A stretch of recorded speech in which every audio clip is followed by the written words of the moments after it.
Dámy a páni, kolagén je bielkovina, ktorá je pre nás najviac potrebná. Skladá sa z glycerínu a prolínu prakticky, ale máme až 29 typov kolagénu.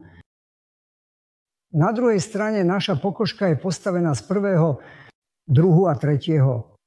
Nemyslíte si, že v tom je nejaký problém, že napríklad nebude daný typ kolagénu, lebo náš organizmus vie, z ktorých presne aminokyselín budujúcich bielkoviny budovať naše štruktúry. Tu kolagén pochádza z kože rýb. Ten kolagén je najviac podobný ľudskému, ale obsahuje chondroitín a glukózamín a súčasne nosiče kremíka. Tu v tomto prípade je bambus alebo žihlava alebo práve praslička, pretože 40% stavebných funkcií v našom organizme je založených na prítomnosť práve kremíka.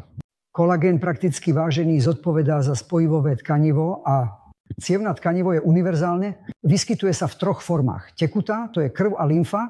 Krv máme 5 litrov a lymfy máme 20 litrov. K tomu budujem chrupavku, bez ktorej prakticky štruktúry našich kĺbov nefungujú. Na to zároveň náš kostra ale vplýva tiež na regeneráciu našich svalov. Nebudem hovoriť o všetkých faktoroch. Chápete, že to je hodnota sama o sebe, ale čo je najdôležitejšie, že najväčším našim orgánom je koža.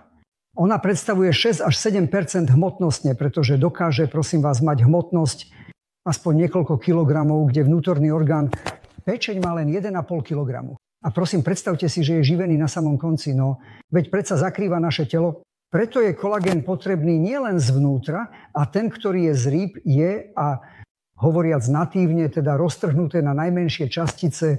Keď trávieme, hovoríme o produktoch živočíšneho pôvodu, tak trávieme priemerne na spojenia po 3 aminokyseliny 2.